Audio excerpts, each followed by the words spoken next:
तो हेलो दोस्तों, कैसे हो आप लोग। उम्मीद करते हैं बढ़िया होंगे और अपनी पढ़ाई लिखाई को बहुत ही बेहतरीन तरीके से कर रहे होंगे। तो आज हम लोगों का है डे 9, जहां पर हम लोग पढ़ने वाले हैं त्रिकोणमिति के कुछ अनुप्रयोग। ठीक है, हम लोग 14 दिन का चैलेंज लेकर चल रहे हैं, जिसमें हम लोग पूरा का पूरा आपका किताब रिवाइज कर रहे हैं, जिसमें ये डे 9 है। यानी 8 दिन तक हम आपको पढ़ा चुके हैं और 8 पाठ हमारा समाप्त हो चुका है। हम लोगों को पता है कि हमारा कुल 14 चैप्टर है, जिसको अगर हम लोग चाहें तो 14 दिन में समाप्त कर सकते हैं। और हमने उसका प्रण भी लिया है कि हम लोग 14 दिन के भीतर आपका पूरा का पूरा सिलेबस मैथ का कवर करवा देंगे। ठीक है, तो आज है आपका यहाँ पर डे 9। आज हम लोग 9वें दिन में प्रवेश कर चुके हैं, जहाँ पर हम लोग पढ़ेंगे त्रिकोणमिति के कुछ अनुप्रयोग। ठीक है, यानी हम लोग पढ़ने वाले हैं त्रिकोणमिति के कुछ अनुप्रयोग। तो अगर आप पहली बार ये वीडियो देख रहे हो तो चैनल को जरूर सब्सक्राइब कर लीजिए, क्योंकि हम आपके लिए ऐसे ही लगातार वीडियो लेकर आते रहते हैं, जहां पर हम आपको पूरा का पूरा आपका सिलेबस कवर करवा रहे हैं और ऐसे मोस्ट इंपॉर्टेंट क्वेश्चन को लेकर आ रहे हैं जो आपके बोर्ड एग्जाम में पूछा जा सकता है। ठीक है, तो चलिए आज की वीडियो को हम लोग शुरू करते हैं। तो जो हमारा पहला क्वेश्चन है वो कह रहा है कि सर्कस का एक कलाकार एक 20 मीटर लंबी डोरी पर चढ़ रहा है, जो अच्छी तरह से तनी हुई है और भूमि पर सीधे लगे खंभे से बंधा हुआ है। यदि भूमि स्तर के साथ डोरी द्वारा बनाया गया कोण 30 अंश का हो तो खंभे की ऊंचाई ज्ञात कीजिए। देखिए, जब भी बात हो ऊंचाई दूरी की, तो आपको त्रिकोणमितीय अनुपात में या त्रिकोणमिति के कोण का जो मान है वो आपको पता होना चाहिए। कुछ सेलेक्टिव मान होते हैं, अगर आपको वो पता चल गया तो आप यहाँ पर ऊंचाई दूरी को फिक्स कर लोगे, यानी सॉल्व कर दोगे। ठीक है, उसके बाद आपको देखिए चित्र बनाना आना चाहिए, यानी जैसा सवाल कह रहा है अगर आप उसी के अकॉर्डिंग चित्र बना लिए तो आपका सवाल गलत नहीं होगा, आप हल कर ले जाओगे। बट जैसा सवाल कह रहा है अगर आप उसके विपरीत चित्र बनाते हो तो सवाल गलत होगा, ये 100% मान कर चलिए। क्योंकि जो ऊंचाई दूरी होता है उसमें जो चित्र बनता है उसी के हिसाब से उत्तर आता है। ठीक है, इस बात को ध्यान में रखिएगा। सबसे पहले हम आपको ये बता देते हैं कि ऐसे कौन से मान हैं जिनको अगर आप ध्यान में रख लिए तो आपका सवाल गलत नहीं होगा। ठीक है, शुरू में ही बता देते हैं। देखिए, आप एक साइन थीटा का त्रिकोणमितीय अनुपात रख लीजिए, जो होता है लंब बटा के कर्ण। कल की वीडियो में हमने आपको बहुत ही बेहतरीन तरीके से समझाया भी है पूरा का पूरा त्रिकोणमिति। अगर आपने नहीं देखा है तो आप जाकर उसको देखिए, पूरा का पूरा एक ही वीडियो में हमने त्रिकोणमिति को समाप्त कर दिया है मोस्ट इंपॉर्टेंट क्वेश्चन के साथ। तो यहाँ पर है साइन थीटा बराबर लंब बटा कर्ण। एक आपको पता होना चाहिए काश थीटा बराबर आधार बटा कर्ण, और एक पता होना चाहिए टैन थीटा। टैन थीटा बराबर लंब बटा आधार। ये तीनों मान आपको पता होना चाहिए त्रिकोणमितीय अनुपात में। और अगर आप हमसे पूछोगे कि सर इसमें से भी कौन इंपॉर्टेंट सबसे ज़्यादा है, तो सबसे ज़्यादा आपका इंपॉर्टेंट है टैन का।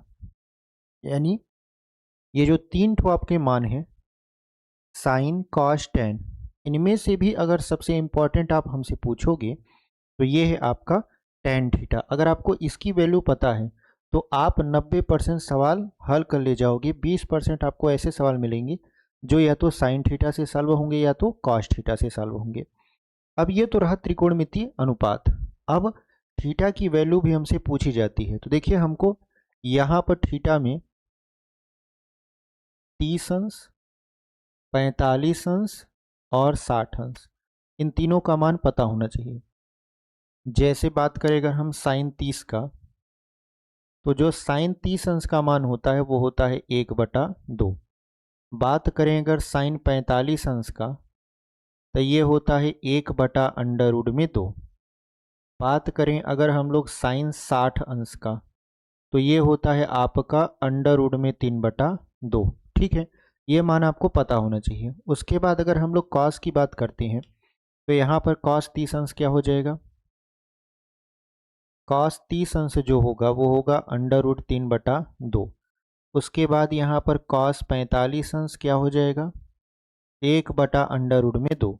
उसके बाद अगर हम देखें कॉस 60 अंश, ये होता है 1/2। यानी ये तीनों मान आपको पता होना चाहिए। बात करें अगर हम लोग टैन थीटा का, तो टैन 30 अंश बराबर क्या होता है 1/√3। फिर tan 45 अंश बराबर 1 होता है। फिर यहाँ पर tan 60 अंश बराबर क्या होता है √3। देखिए ऊंचाई दूरी में सबसे ज़्यादा फेमस है tan। तो tan का जो त्रिकोणमितीय अनुपात होता है वो यानी लंब बटा आधार, और tan का जो 30 अंश 45 अंश और 60 अंश का मान होता है वो। अगर आपको ये दोनों पता है तो समझ जाइए कि आप 90% सवाल ऊंचाई दूरी का सॉल्व कर लोगे। ठीक है, उम्मीद करते हैं कि आपको ये जो फार्मूला हम बताए हैं शुरू का ये पता है। ठीक है, अगर नहीं भी पता है तो आप हमारे साथ इसको नोट डाउन करते चलिए, और जब भी ये वीडियो देखिए तो हम आपसे यही कहेंगे कि आप पेन पेपर लेकर जरूर बैठिएगा और ये प्रण करके बैठिएगा कि ये वीडियो अंत होते होते पूरा का पूरा हमारा एक पार्ट समाप्त हो जाएगा, तब जाके आप 14 दिन में अपना पूरा का पूरा सिलेबस समाप्त कर पाओगे। तो यहाँ पर हमने आपको बताया साइन, कॉस, टैन और सभी के मान। उसमें से भी सबसे इंपॉर्टेंट कौन है? सबसे इंपॉर्टेंट है टैन थीटा का लंब बटा आधार, और यहाँ पर टैन 30 और उसके बाद टैन 45 और यहाँ पर हो जाएगा टैन 60 अंश। ठीक है, चलिए हम लोग इसको मिटा देते हैं और पूरा का पूरा सवाल जो हम लेकर आए हैं आप देखोगे इन्हीं पर लगेगा, इसके अलावा बाहर से कुछ भी नहीं पूछता। और सबसे ज़्यादा कौन यूज होगा? टैन थीटा का। तो चलिए इसको मिटाते हैं, उसके बाद फिर आपका सवाल यहाँ पर लगाना शुरू करते हैं। चलिए यहाँ पर देखते हैं पहला सवाल। तो पहला सवाल हम पढ़ चुके हैं कि सर्कस का एक कलाकार क्या करता है कि एक 20 मीटर लंबी डोरी पर चढ़ रहा है जो अच्छी तरीके से तनी हुई है और भूमि पर सीधे लगे खंभे से बंधा हुआ है। यानी ऐसे समझिए ये जमीन है, जमीन पर ये खंभा है और इस खंभे से डोरी बंधी हुई है जो बिल्कुल तनी हुई है। ठीक है, यदि भूमि स्तर के साथ डोरी द्वारा जो बनाया गया कोण है वो 30 अंश का है, तो यहाँ पर क्या कह रहा है ये जो डोरी है ये जमीन से बंधी हुई है और ये पूरी तरीके से टाइट है, यानी एक तरीके से तनी हुई है। ठीक है, और ये जो डोरी की लंबाई है ये है 20 मीटर। अब भूमि के साथ ये जो डोरी है ये कितने अंश का कोण बनाता है? 30 अंश का कोण बनाता है। तो हमसे कह रहा है कि खंभे की ऊंचाई ज्ञात कीजिए। तो हमसे क्या पूछ रहा है? खंभे की ऊंचाई h बराबर हमसे क्या किया जा रहा है यहाँ पर पूछा जा रहा है। ठीक है, तो अगर आप ध्यान से देखो त्रिकोणमिति का अगर आपने वीडियो देखा है तो उसमें हमने आपको एक चीज बताया था कि थीटा के सामने की भुजा लंब होती है, मतलब ये लंब है, ये आपका कर्ण है। क्योंकि देखिए जमीन के साथ जो खम्मा होगा वो 90 डिग्री पर खड़ा होगा, यानी सीधे खड़ा होगा। इसका मतलब ये है ये लंब है और ये कर्ण है, तो हमको लंब चाहिए।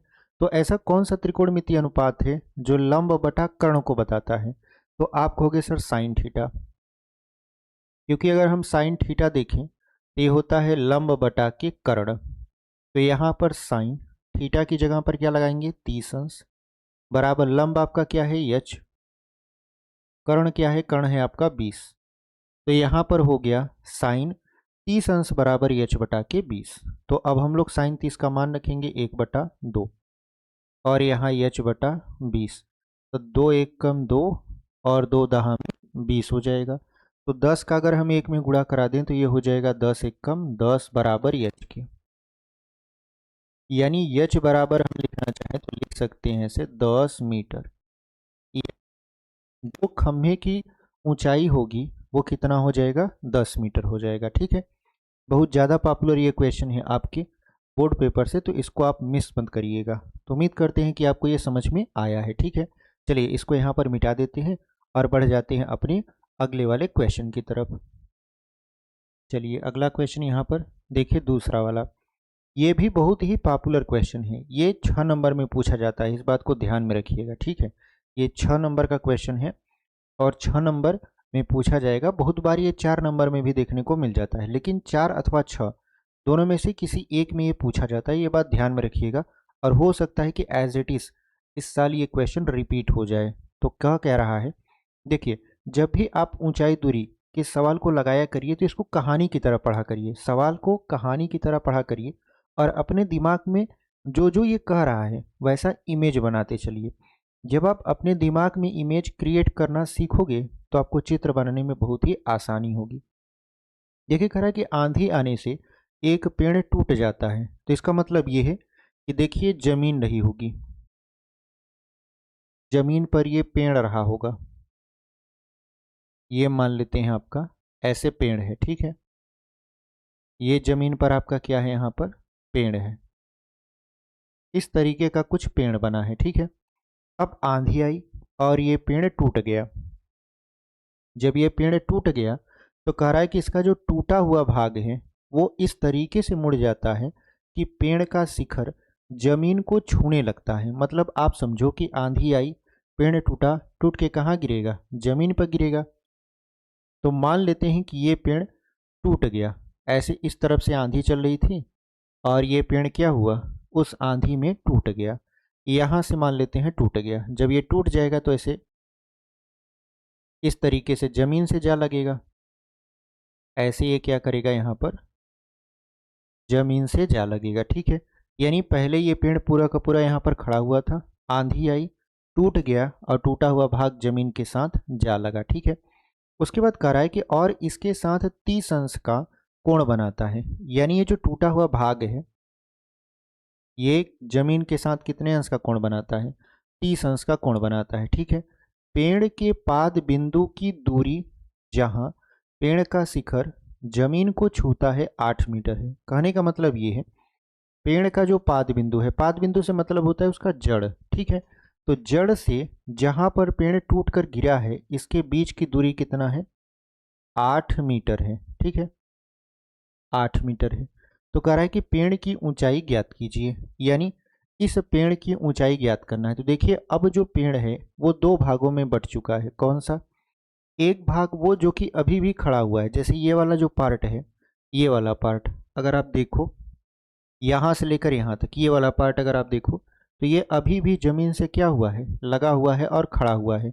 लेकिन इसका ये जो ऊपरी वाला पार्ट था ये जमीन के साथ गिर चुका है और 30 अंश का कोण बना रहा है। इसका मतलब ये है कि अगर हमको इस पेड़ की ऊंचाई बतानी है तो सबसे पहले हमको ये पता करना होगा कि ये जो ऊंचाई है, यानी जो अभी पेड़ खड़ा हुआ है वो कितना मीटर ऊंचा है, यानी यहाँ के बीच की ऊंचाई, फिर ये जो पेड़ गिर चुका है इसकी ऊंचाई क्या है। क्योंकि अगर दोनों को हम लाके जोड़ देंगे, यानी इस पेड़ को कुछ इस तरीके से ऐसे ले आकर ऐसे खड़ा कर देंगे, ये पूरा का पूरा यहाँ पर जुड़ जाएगा, यानी कुल ऊंचाई हो जाएगी।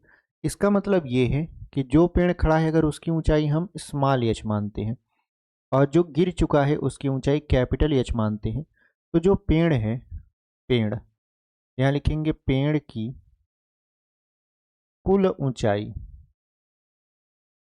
पेड़ की कुल ऊंचाई कितना हो जाएगा, capital H plus small H. अब हमको यही कैपिटल एच और स्मॉल एच पता करना है। देखिए एक चीज आप ध्यान रखिएगा, बताना शुरू में भूल गए लेकिन हमको याद आ रहा है तो बता देते हैं। एक होता है आपका उन्नयन कोण, ठीक है, क्योंकि जो मोस्ट इंपॉर्टेंट में पूछा जाएगा, कोई भी आपसे राह चलते पूछ लेगा, वो यही पूछेगा कि ऊंचाई दूरी पढ़े हो, तो आप कहोगे हाँ सर पढ़े हैं। तो पूछेगा बताओ उन्नयन कोण किसे कहते हैं या अवनमन कोण किसे कहते हैं। तो इसको थोड़ा ध्यान दे दीजिए, उसके बाद बस थोड़ा सा आपको बताएंगे, आप समझ जाओगे। देखिए मान लेते हैं कि यहाँ पर क्या है, ऐसे सीढ़ी है, ठीक है, इस तरीके से सीढ़ी है। अगर आप सीढ़ी चढ़ रहे हो, अगर आप क्या कर रहे हो, सीढ़ी चढ़ रहे हो तो उन्नयन कोण बनेगा, और अगर आप सीढ़ी उतर रहे हो तो ये अवनमन कोण बनेगा। अब आप कहोगे कि सर ये सीढ़ी से उन्नयन कोण और अवनमन कोण का क्या लेना देना है। देखिए जब कोई व्यक्ति जमीन से ऊपर की ओर देखता है, मान लेते हैं वो जमीन से ऊपर की ओर ऐसे देख रहा है, तो यहां जो कोण बनता है इसको बोलते हैं उन्नयन कोण। इसे क्या बोलते हैं हम लोग, उन्नयन कोण। यानी जब आप अपनी नजरें उठाकर किसी वस्तु को देखते हो, जैसे अगर हम यहाँ पर खड़े हैं और इसे नजर उठा के देखें, जब हम अपनी नजर को उठा कर इसे देख रहे हैं, इसका मतलब ये है कि जो कोण बनेगा हमारी आंख पर वो उन्नयन कोण बनेगा। लेकिन जब हम लोग अपनी नज़र को झुका के देखते हैं, यानी ऊपर खड़े हैं, सपोज करिए कि यहाँ पर, यहाँ सीढ़ी के सबसे ऊपर कोई व्यक्ति खड़ा है और ये नीचे वाले व्यक्ति को देख रहा है। जैसे हम छत पर खड़े हो जाएं और छत से किसी व्यक्ति को देखें तो हम अपनी नज़र को झुका के देखेंगे, तो वहां पर जो कोण बनेगा वो होता है आपका अवनमन कोण। ठीक है, तो यहाँ पर जो कोण बनता है वो कुछ इस तरीके से यहाँ बनेगा थीटा, और ये होता है आपका अवनमन कोण। हालांकि बोर्ड पेपर ये आपसे नहीं पूछता, बस ये जानकारी के लिए है कि उन्नयन कोण क्या होता है और अवनमन कोण क्या होता है, क्योंकि बार बार उन्नयन कोण अवनमन कोण आएगा तो ये आपको डिस्टर्ब कर सकता है कि सर उन्नयन कोण अवनमन कोण क्या होता है। इस वजह से हम आपको यहीं पर समझा दिए। ठीक है, यानी उन्नयन कोण क्या होता है, जब आप अपनी नज़र उठा कर देखते हो तो जो कोण बनता है वो उन्नयन कोण होता है, लेकिन जब आप अपनी नज़र को झुका के देखते हो तो जो कोण बनता है वो होता है अवनमन कोण। ठीक है, तो अब इस सवाल में क्या करा है कि हमको इस पेड़ की ऊंचाई बतानी है। इसको मिटा देते हैं, यहाँ पर इसको हम लोग मिटा देंगे क्योंकि ये बस जानकारी थी अतिरिक्त। ठीक है, हमको शुरू में बताना चाहिए था, लेकिन हम सवाल लगाने में बिजी हो गए। तो चलिए यहाँ पर हम लोग सवाल पर अपने आते हैं। सवाल में हमसे पूछ रहा था पेड़ की कुल ऊंचाई, तो पेड़ की कुल ऊंचाई कितना हो जाएगा, capital H plus small H, यानी वो भाग जो जमीन से जा लगा है उसकी ऊंचाई प्लस वो भाग जो अभी भी खड़ा हुआ है, दोनों को जोड़ देंगे तो पेड़ की कुल ऊंचाई हमको पता चल जाएगी। तो यहाँ पर अगर आप ध्यान से देखो तो ये थीटा है, तो थीटा के सामने एक भुजा क्या होती है, लंब होती है, और ये है आपका आधार। तो ऐसा कौन सा त्रिकोणमितीय अनुपात है जो लंब बटा आधार को दर्शाता है, तो यहाँ पर हो जाएगा tan थीटा, क्योंकि tan थीटा जो होता है वो लंब बटा आधार को दर्शाता है। तो यहाँ पर tan थीटा की जगह पर क्या रखेंगे, यहाँ tan थीटा की जगह पर 30 अंश बराबर लंब की जगह पर h और आधार है आपका 8। तो tan 30 अंश का मान होता है 1/√3 बराबर h बटा के 8। तो 8 का अगर हम लोग 1 में गुणा करवा देंगे तो ये हो जाएगा 8/√3 बराबर किसके, h के। तो अब हम लोग क्या करेंगे, यहाँ पर इसको इतने पर ही छोड़ देते हैं। ठीक है, इसको यहीं पर क्या करते हैं, छोड़ देते हैं, यानी जो पेड़ अभी खड़ा हुआ है उसकी ऊंचाई है 8/√3। अब हम लोग क्या करेंगे, उस भाग की ऊंचाई ज्ञात करेंगे या उस भाग की वैल्यू को ज्ञात करेंगे जो टूट चुका है और जमीन से जा लगा है, यानी कैपिटल एच। तो आप देखो जो पेड़ अभी खड़ा हुआ है वो जमीन के साथ कितने अंश का कोण बनाएगा, 90 अंश का, और 90 अंश के सामने की भुजा होती है कर्ण, यानी जो कैपिटल एच है ये कर्ण है आपका, और जो ये 8 मीटर है ये क्या हो जाएगा, आधार हो जाएगा, और थीटा के सामने जो ये स्मॉल एच है वो आपका लंब हो जाएगा।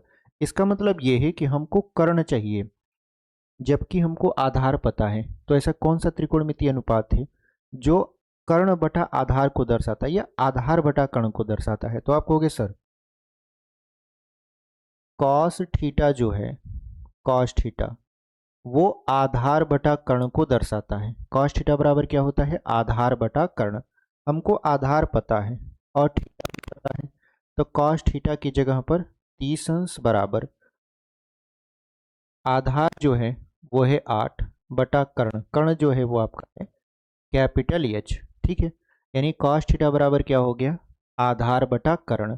तो कॉस अगर हम 30 अंश की वैल्यू देखें तो ये होता है √3/2 बराबर यहाँ पर 8 बटा एच। अगर हम लोग तिर्यक गुणा करवाएंगे तो क्या हो जाएगा, √3h बराबर 2 8 16।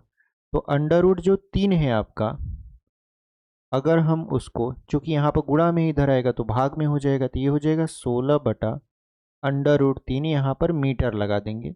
इसका मतलब ये है कि वो पार्ट या वो पेड़ का हिस्सा जो जमीन से जा लगा है उसकी जो ऊंचाई है वो है 16/√3 मीटर। लेकिन हमको क्या ज्ञात करना है, हमको ज्ञात करना है पेड़ की कुल ऊंचाई। तो पेड़ की कुल ऊंचाई बराबर क्या हो जाएगा, देखिए यहाँ पर लिखेंगे पेड़ की कुल ऊंचाई। तो अगर हम लोग पेड़ की कुल ऊंचाई देखें तो हमने लिखा था capital H plus small H. तो कैपिटल एच का मान कितना आ गया, 16/√3, फिर प्लस स्मॉल एच का मान कितना आ गया, तो 8/√3। तो यहाँ पर हो जाएगा 8/√3 और ये टोटल हाइट है, ठीक है। यानी कुल ऊंचाई को हम लोग किससे दर्शा दें, यानी यहाँ पे लिख देते हैं ऊंचाई, ताकि आप समझ जाओ कि हाँ ये ऊंचाई निकल रहा है। अब देखिए इसका हर जो है वो समान है, √3 तो 16 और 8 को जोड़ देंगे, 16 और 8 कितना हो जाएगा 24, तो ये हो जाएगा 24/√3। अगर हम इसका परिमेयीकरण कर दें, यानी √3 से ऊपर गुणा और √3 से नीचे गुणा, तो ये क्या हो जाएगा, ये हो जाएगा आपका 24√3 बटा √3 का √3 में गुणा कराएंगे 3, तो 3 एक कम 3 और 3 8 24, यानी ये कट के कितना आ गया 8√3। तो यहाँ पर ये हो जाएगा 8√3 और इसको लिख देंगे मीटर, यानी जो कुल ऊंचाई आई पेड़ की वो कितना आ गया 8√3 मीटर। ये बहुत ही इंपॉर्टेंट क्वेश्चन है, आप इसको वेरी वेरी इंपॉर्टेंट क्वेश्चन में डाल सकते हो, क्योंकि ये अक्सर आपके एग्जाम में देखने को मिलता है, ठीक है। और ये क्वेश्चन आएगा तो आप ध्यान दीजिए कि ये 6 नंबर में आता है, ठीक है। 4 नंबर में बहुत कम पूछता है, हालांकि पूछ भी सकता है, लेकिन 6 नंबर में चांसेस ज़्यादा बनते हैं इसको पूछे जाने की। तो उम्मीद करते हैं कि आपको ये क्वेश्चन बहुत ही बेहतरीन तरीके से समझ में आया है। चलिए इसको यहाँ पर मिटा देते हैं और बढ़ते हैं अपने अगले वाले क्वेश्चन की तरफ। चलिए अगला क्वेश्चन यहाँ पर हम लोग लगा देते हैं। क्वेश्चन नंबर 3 देखिए, कह रहा है कि भूमि के एक बिंदु से जो मीनार के पाद बिंदु से 30 मीटर की दूरी पर है, मीनार के शिखर का उन्नयन कोण 30 अंश है, मीनार की ऊंचाई ज्ञात कीजिए। ये जो क्वेश्चन है ये 4 नंबर का क्वेश्चन है और ये भी बहुत ही पॉपुलर है, अक्सर एग्जाम में देखने को आपको मिल जाता है।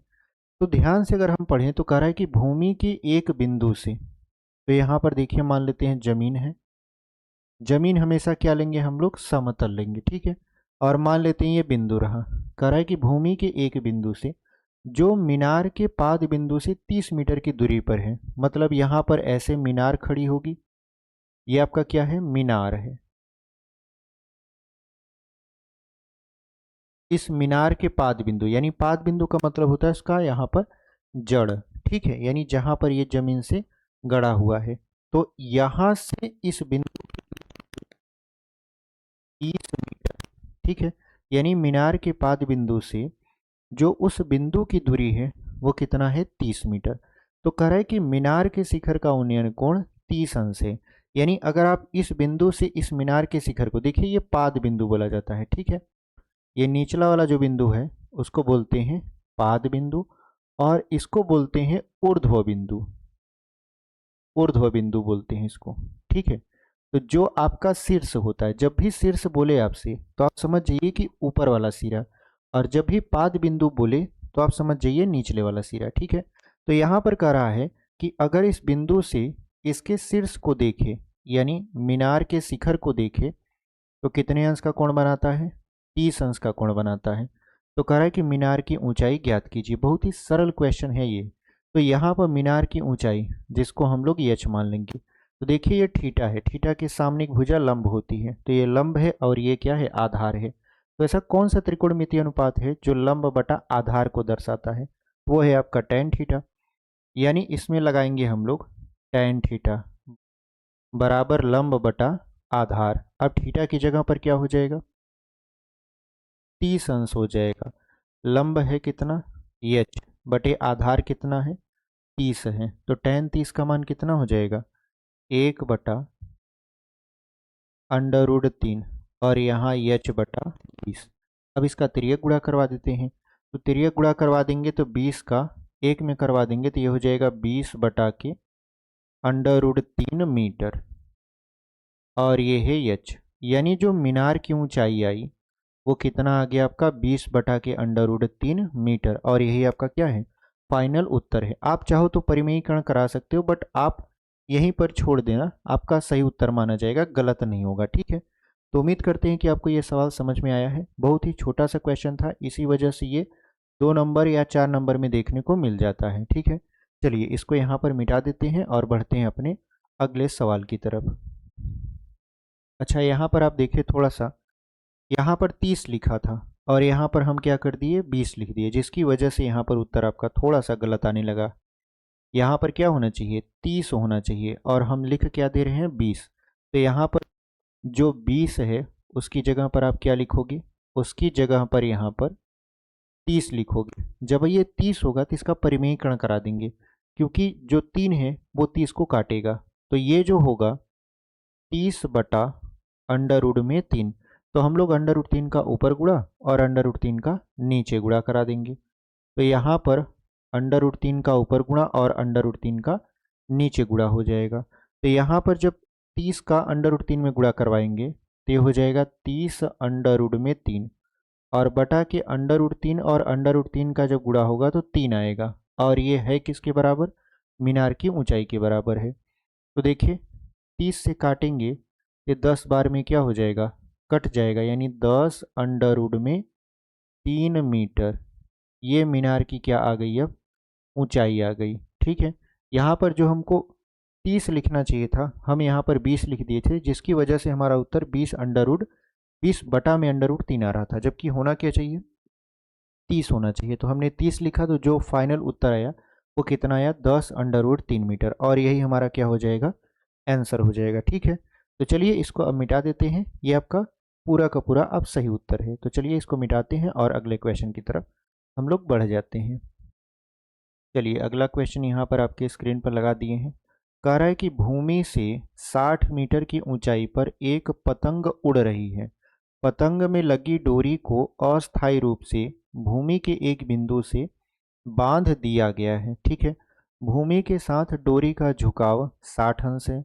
यह मानकर कि डोरी में कोई ढील नहीं है, डोरी की लंबाई ज्ञात कीजिए। देखिए कहानी कुछ इस तरीके से है कि मान लीजिए ये जमीन है और जमीन से 60 मीटर की पर यहाँ पर 60 मीटर की ऊंचाई पर एक पतंग उड़ रही है। तो यहाँ पर हम लोग पतंग बना देंगे कुछ इस तरीके से। ये हमारा क्या उड़ रहा है, यहाँ पर पतंग उड़ रहा है। ठीक है, अब पतंग उड़ रहा है तो यहाँ पर डोरी लगा होगा इसमें। तो जो डोरी है उसको हम लोग क्या करते हैं, जमीन पर ही स्थित किसी बिंदु पर अस्थायी रूप से बांध देते हैं। अस्थायी का मतलब होता है कुछ देरी के लिए हम लोग क्या करते हैं, उसको जमीन के किसी भी एक पॉइंट से बांध देते हैं। ठीक है, यानी जैसे आप पतंग उड़ाते रहते हो तो जब पतंग बहुत हाइट पर हो जाती है तो वो स्थिर हो जाती है, वो वहीं पर ऑटोमेटिक रुक कर उड़ने लगती है। ठीक है, तो आप क्या करते हो, डोरी को मान लेते हैं किसी मिट्टी के, मतलब एक तरीके से आप समझ सकते हो कि मिट्टी से बांध देते हो, या पत्थर रख के उसको क्या करते हो, डोरी को बांध देते हो जमीन पर। तो सेम टू सेम यहाँ पर भी किया जा रहा है। और ये जो डोरी है एकदम तनी हुई है। ठीक है, और भूमि के साथ कितने अंश का कोण बना रही है, यानी ये जो डोरी है ये भूमि के साथ 60 अंश का कोण बना रही है। तो हमको बताना है कि डोरी की लंबाई कितनी है। तो देखिए डोरी की लंबाई को हम लोग क्या मान लेंगे, यल मान लेंगे। ठीक है, यल इसलिए कि लंबाई मतलब यल लेंथ। तो यहाँ पर देखिए ये तो आपका 90 अंश रहेगा। अब थीटा के सामने की भुजा, थीटा के सामने की भुजा होती है लंब, और ये हमसे पूछ रहा है कर्ण का मान। तो ऐसा कौन सा त्रिकोणमितीय अनुपात है जो लंब बटा कर्ण को दर्शाता है, तो यहाँ पर ये होता है साइन थीटा। तो ये हो जाएगा आपका साइन थीटा बराबर लंब बटा के कर्ण। तो यहाँ पर हो जाएगा साइन थीटा की जगह पर 60 अंश, जो लंब है आपका वो है 60 बटा कर्ण क्या है आपका यल है, तो यल लिख दिए। अब यहाँ पर साइन 60 का मान क्या होता है, अंडर रूट 3/2, और ये हो जाएगा 60 बटा की यल। अब हम लोग तिर्यक गुणा करवाते हैं, तो अंडर रूट 3 यल में गुणा करवा देंगे तो अंडर रूट 3 यल हो, फिर बराबर 60 का 2 में गुणा करवा देंगे तो ये हो जाएगा 120। अब हम लोग देखिए अंडर रूट 3 यहाँ पर गुणा में ही इधर हो जाएगा तो भाग में, यल बराबर 120 बटा अंडर रूट में 3, तो अंडर रूट 3 का ऊपर गुणा और अंडर रूट 3 का नीचे गुणा। ठीक है, तो यहाँ पर ये हो गया यल बराबर 120 अंडर रूट 3 बटा अंडर रूट 3 का अंडर रूट 3 में गुणा करा देंगे तो ये हो जाएगा आपका 3। ठीक है, अब यहाँ पर देखिए कि जो 3 है वो 120 को काट रहा है, तो यल बराबर क्या हो जाएगा, यल बराबर हो जाएगा 3 एकम 3 और 3 चौक 12, यानी 40 बार में ये कट जाएगा। तो 40 अंडर रूट 3 मीटर यही हमारा क्या हो गया, आंसर हो गया। यानी जो डोरी की लंबाई आएगी वो आएगी 40√3 मीटर। ठीक है, तो यहाँ पर हम देखें तो हमारा फाइनल उत्तर आ चुका है। तो उम्मीद करते हैं कि आपको ये सवाल बहुत ही बेहतरीन तरीके से समझ में आया होगा। बस कुछ नहीं था, कह ये रहा था कि भूमि से 60 मीटर की ऊंचाई पर एक पतंग उड़ रही है। तो हमने माना भूमि से 60 मीटर की ऊंचाई पर क्या उड़ रहा है, पतंग उड़ रहा है। अब ये जो पतंग है इसकी डोरी को भूमि पर अस्थायी रूप से यानी कुछ समय के लिए बांध दिया जाता है भूमि के एक बिंदु से। ठीक है, उसके बाद कह रहा था कि भूमि के साथ डोरी का झुकाव है, यानी भूमि और डोरी के बीच जो झुकाव है वो कितने अंश का है, 60 अंश का है। यह मानकर कि डोरी में कोई ढील नहीं है, यानी डोरी एकदम तनी हुई है, डोरी की लंबाई बता दीजिए। तो हमने यहाँ पर डोरी की लंबाई पता कर लिया, कितना आया आपका 40√3 मीटर। तो इस तरीके से ये सवाल आपका हल हो चुका है। ठीक है, चलिए अगला क्वेश्चन यहाँ पर आपके स्क्रीन पर लगा देते हैं। चलिए अगला क्वेश्चन यहाँ पर देख लेते हैं, पांचवा। कह रहा है कि भूमि के एक बिंदु से एक 20 मीटर ऊंचे भवन के शिखर पर लगी एक संचार मीनार के तल और शिखर के उन्नयन कोण क्रमशः 45 अंश और 60 अंश है।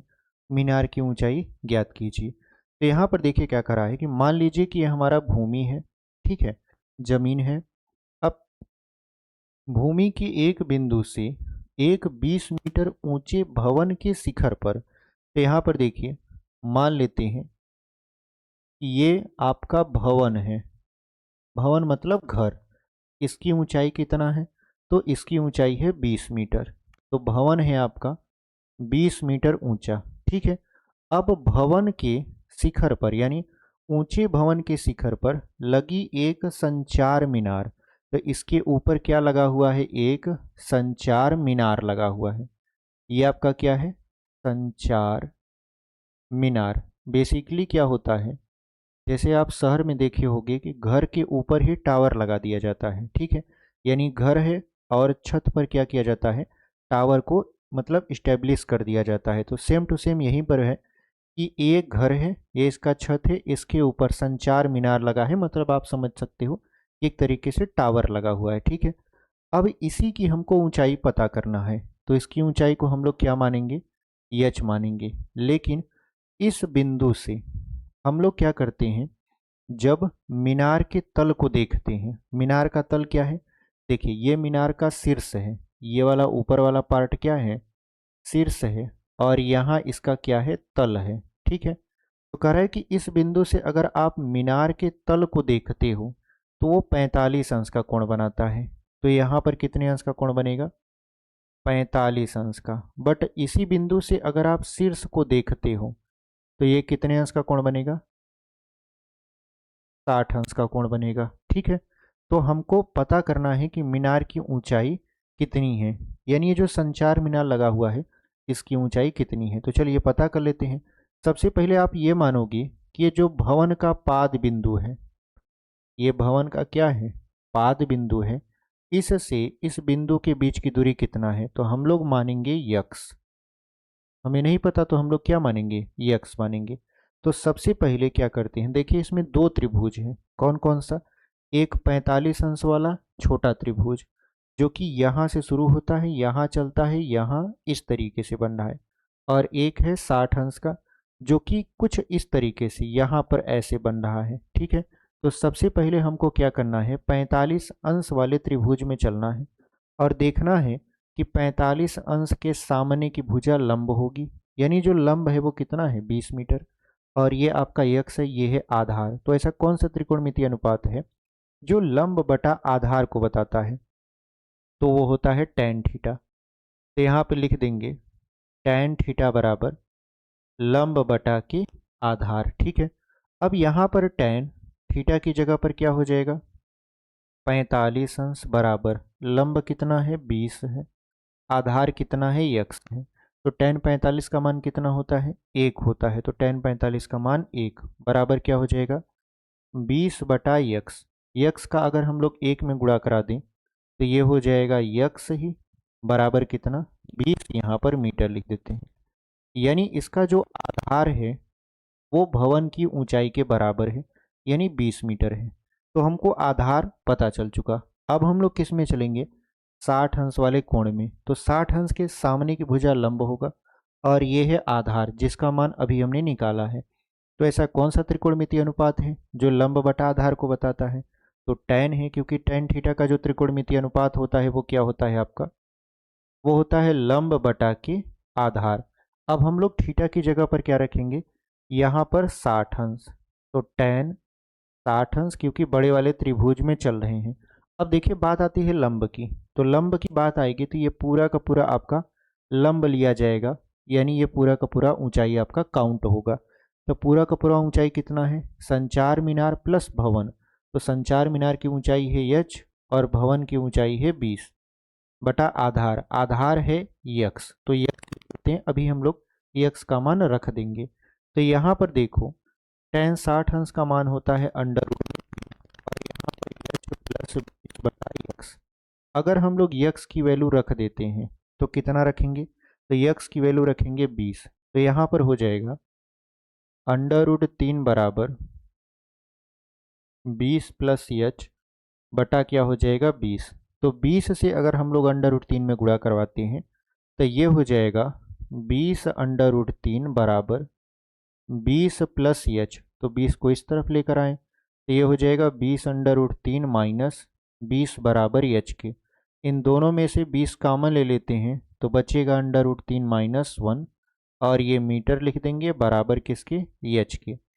यानी जो संचार मीनार की ऊंचाई थी जिसको हमने एच माना था उसकी वैल्यू कितना आ रहा है आपका यहाँ पर 20 कोष्टक में अंडर रूट में 3 माइनस 1, और यही आपका क्या है, फाइनल उत्तर है। तो इस तरीके से आप इस क्वेश्चन को बहुत ही बेहतरीन तरीके से सॉल्व कर लिए। ठीक है, चलिए इसको मिटा देते हैं और उम्मीद करते हैं कि आपको ये सारी चीज़ें समझ में भी आ रही हैं। तो चलिए इसको मिटाते हैं और फिर बढ़ते हैं अपने अगले वाले क्वेश्चन की तरफ। चलिए अगला क्वेश्चन यहाँ पर लग चुका है आपकी स्क्रीन पर। क्वेश्चन क्या कर रहा है आपसे, एक मीनार के पाद बिंदु से एक भवन के शिखर का उन्नयन कोण 30 अंश है और भवन के पाद बिंदु से मीनार के शिखर का उन्नयन कोण 60 अंश है। यदि मीनार 50 मीटर ऊंची है तो भवन की ऊंचाई ज्ञात कीजिए। अब देखिए हो क्या रहा है कि मान लेते हैं ये आपका जमीन है, ठीक है। अब इस जमीन पर दो ठो मकान बने हुए हैं, एक मीनार है और दूसरा भवन है। तो यहाँ पर देखिए जो मीनार होगा वो हमेशा भवन से ऊंचा होगा, इस बात को ध्यान में रखिएगा।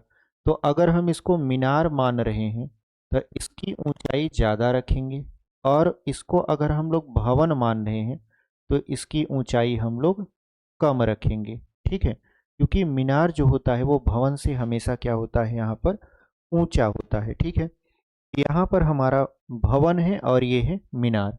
तो कह रहा है कि एक मीनार के पाद बिंदु से, तो देखिए मीनार का पाद बिंदु यहाँ पर है, ये क्या है आपका पाद बिंदु। पाद बिंदु का मतलब होता है एक तरीके से उसका नींव, ठीक है। और यहाँ पर क्या है इसका शीर्ष बिंदु, यानी ये शीर्ष है। यहाँ पर भी क्या है इसका ये पाद बिंदु है और ये है इसका शीर्ष। आप इसमें कंफ्यूज कभी मत होइएगा, आपका चित्र कभी भी गलत नहीं होगा। ठीक है, तो कह रहा है कि एक मीनार के पाद बिंदु से एक भवन के शिखर का उन्नयन कोण 30 अंश है।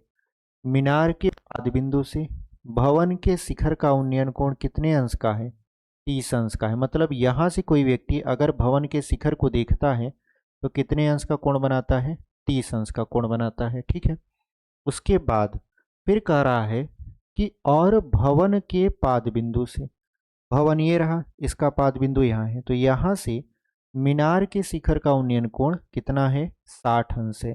तो यहाँ से अगर कोई व्यक्ति देखता है मीनार के शिखर को तो कितने अंश का कोण बनाएगा, 60 अंश का कोण बनाएगा। ठीक है, तो अगर मीनार 50 मीटर ऊंची है, यानी ये जो मीनार है इसकी ऊंचाई कितना है, 50 मीटर। मीनार अगर 50 मीटर ऊंची है तो हमको पता करना है कि इस भवन की ऊंचाई क्या होगी। तो इस भवन की ऊंचाई को हम लोग क्या मान लेंगे, एच मान लेंगे, क्योंकि हमको नहीं पता तो हम लोग एच मान लेंगे। यानी एच बराबर क्या है, भवन की ऊंचाई। अब हमको करना क्या है कि ये जो आपका भवन है और ये जो आपका मीनार है इसके बीच की दूरी कितना है, इसको हम लोग यक्स मान लेंगे। ठीक है, अब चलते हैं बड़े वाले त्रिभुज में। बड़े वाले त्रिभुज से मतलब ये है कि मीनार वाले में चलते हैं। तो अगर आप यहाँ से देखो तो ये एक त्रिभुज बन रहा है, और जब ये त्रिभुज बन रहा है तो इसके सामने यानी ये थीटा है, थीटा के सामने की भुजा क्या होगी, लंब, यानी लंब पता है। हम लोगों को क्या करना है, आधार पता करना है। क्यों आधार पता करना है, क्योंकि देखिए ये वाला आधार इस मीनार में भी है तो इस भवन में भी है। तो अगर मीनार की सहायता से हम लोग आधार पता कर लेंगे तो वो हमारे भवन में काम आ जाएगा। तो इसका मतलब ये है कि हमको यहाँ पर ऐसा त्रिकोणमितीय अनुपात रखना पड़ेगा जो कि थीटा के सामने एक भुजा लंब हो गई, ये आधार हो गया, तो लंब बटा आधार को दर्शाए। तो ये है आपका tan। तो यहाँ पर हम लोग लिखेंगे tan थीटा बराबर लंब बटा के आधार। तो यहाँ पर जो tan है थीटा की जगह पर हम लोग क्या लिखेंगे, tan थीटा की जगह पर लिखेंगे 60 अंश बराबर लंब, लंब क्या है, मीनार की ऊंचाई यानी 50, बटा आधार क्या है आपका, यक्स है। तो tan 60 अंश का मान कितना होता है, अंडर रूट में 3 बराबर कितना हो जाएगा, 50 बटा के यक्स। अगर हम लोग तिर्यक गुणा करा दें तो यहाँ पर ये हो जाएगा आपका कितना, अंडर रूट 3 यक्स बराबर 50। तो यक्स बराबर क्या हो जाएगा, 50 बटा के अंडर रूट में यहाँ पर 3, और ये मीटर में आ जाएगा। ठीक है, इसको यहाँ पर मीटर में लिख देंगे। इसको यहीं पर छोड़ देते हैं, मतलब इसका काम यहीं तक था। अब हम लोग क्या करते हैं, इस वाले त्रिभुज में चलेंगे यानी भवन वाले में। तो आप देखो इस वाले त्रिभुज में कुछ इस तरीके से त्रिभुज बन रहा है जिसमें जो थीटा है वो 30 अंश है। इसके सामने की भुजा लंब हो जाएगी और ये हो जाएगा आधार। तो कौन सा त्रिकोणमितीय अनुपात लंब बटा आधार को दर्शाता है, तो आप जानते हो tan। तो यहाँ पे लिख देंगे tan लंब बटा के आधार। अब जो थीटा है वो 30 अंश है, तो यहाँ पे लिखेंगे हम लोग क्या, यहाँ पर हम लोग लिखेंगे tan 30 अंश बराबर लंब, लंब का मान है यच बटे आधार, आधार का मान है यक्स। ठीक है, ये हो जाएगा आपका यच बटा की यक्स। तो यहाँ tan 30 अंश बराबर क्या हो जाएगा, यच, यच का मान हमें पता करना है और यक्स का मान पता है कितना है, यहाँ पर है 50 बटा अंडर रूट में 3। तो अभी हम इसको नहीं लिखते हैं। ठीक है, तो हम लोग क्या करेंगे, अगर आपको यहाँ पर दिख नहीं रहा है तो हम इसको थोड़ा सा, ठीक है अब आपको दिखने लगा। तो हम लोग करेंगे क्या कि tan 30 अंश का मान रखेंगे जो कि होता है 1 बटा अंडर रूट में 3। ठीक है, tan 30 अंश का मान कितना होता है, 1 बटा के अंडर रूट में 3 होता है। तो हम लोग क्या करेंगे, यही मान रख देंगे। तो tan 30 अंश का मान क्या होता है, 1 बटा अंडर रूट में 3 बराबर यच बटा यक्स। देखिए यक्स की वैल्यू यहाँ पर इसलिए नहीं रख रहे हैं क्योंकि अगर यहाँ पर यक्स की वैल्यू रख देंगे तो कुछ विद्यार्थी ऐसे हो जाएंगे जो कि उसको मतलब हल करने में गलती कर सकते हैं, जबकि अगर हम लोग यक्स का मान कुछ देर के लिए ना रखें तो सारे विद्यार्थियों का सवाल सही हो सकता है। तो यहाँ पर यक्स का 1 में गुणा करा देंगे तो यक्स हो जाएगा, और यहाँ पर यह हो जाएगा अंडर रूट 3h। अब यक्स की वैल्यू रखते हैं, तो यक्स की वैल्यू कितना है, 50 बटा अंडर रूट में 3, और यहाँ पर है अंडर रूट 3h। ये अंडर रूट 3 गुणा में ही धराएगा तो भाग में हो जाएगा। तो 50 बटा अंडर रूट 3 गुणे अंडर रूट 3 बराबर क्या हो जाएगा, एच हो जाएगा। तो यहाँ पर अंडर रूट 3 का अंडर रूट 3 में गुणा करवा देंगे तो क्या हो जाएगा, यहाँ पर 50 बटा 3 यहाँ लिख देंगे मीटर बराबर एच के, यानी जो भवन की ऊंचाई आई आपका, भवन की ऊंचाई कितना आ गया, 50 बटा 3 मीटर, और यही हमारा फाइनल क्या है, आंसर है। तो इस तरीके से आप ये क्वेश्चन आराम से लगा सकते हो। ठीक है, अगर आपका चित्र देखिए सही बना है तो आप 100% यकीन करके चलिए कि आपका सवाल गलत नहीं होगा। लेकिन अगर चित्र गड़बड़ बन गया तो आप उसी के अनुसार सोचोगे और उसी के अनुसार ही सवाल लगाओगे, तो आपका वहाँ पर गलत होने के चांसेस बहुत ज़्यादा हो जाते हैं। इस वजह से आप क्या करिए, हमेशा चित्र को पहली प्रायोरिटी दीजिए। जब भी आप ऊंचाई दूरी को लगाएंगे तो चित्र सबसे पहले सही होना चाहिए, उसके बाद फिर हम लोग आगे हल करेंगे। जैसे ये पूरा का पूरा हल जो था ये इसी चित्र पर आधारित था। अगर हम ये चित्र गलत बना देते इसका मतलब हम गलत हल करते, और जब वो गलत हल करते तो उसका उत्तर भी गलत आता। इसका मतलब ये है कि अगर चित्र सही बना है तो हमारा सवाल सही होगा, ये हम लोग मान के चलते हैं। तो चलिए इसको यहाँ पर मिटा देते हैं और बढ़ जाते हैं अपने अगले वाले क्वेश्चन की तरफ। चलिए यहाँ पर 7वां क्वेश्चन देख लेते हैं। कह रहा है कि एक 80 मीटर चौड़ी सड़क के दोनों ओर आमने सामने समान लंबाई वाले दो खंभे लगे हुए हैं। इन दोनों खंभों के बीच सड़क के एक बिंदु से खंभों के शिखर के उन्नयन कोण क्रमशः 60 अंश और 30 अंश हैं। खंभों की ऊंचाई और खंभों से बिंदु की दूरी ज्ञात कीजिए। ये आप क्वेश्चन वेरी वेरी इंपॉर्टेंट में रख लीजिएगा, क्योंकि ये क्वेश्चन बहुत ज़्यादा पूछा जाता है। 6 नंबर का क्वेश्चन है, अगर पूछ लेगा तो 1% आपका बन जाएगा, ठीक है। और 1% बहुत मैटर करता है। तो यहाँ पर देखिए कुछ कहानी इस तरीके से है कि ये सड़क है और इसकी चौड़ाई कितना है, 80 मीटर है। ये सड़क है और ये 80 मीटर चौड़ी है।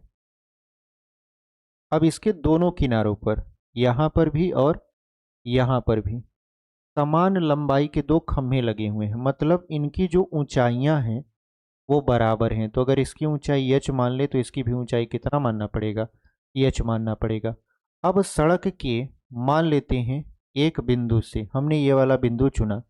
इस बिंदु से अगर हम खंभों का उन्नयन कोण देखें तो क्या है आपका 30 अंश है और कितना है 60 अंश है।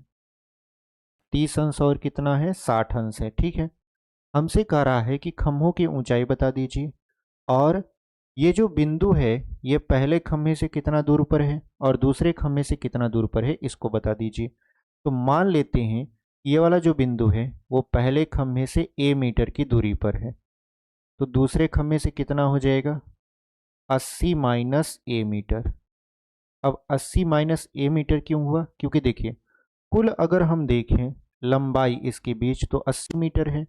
अब 80 मीटर है, उसमें से एक भाग a हो गया तो दूसरा भाग कितना हो जाएगा, तो 80 में से पहले वाले भाग को घटा देंगे तो दूसरा वाला भाग पता चल जाएगा। तो 80 में से हमने a को घटा दिया तो दूसरा वाला भाग पता चल गया, जो कि है 80 माइनस a।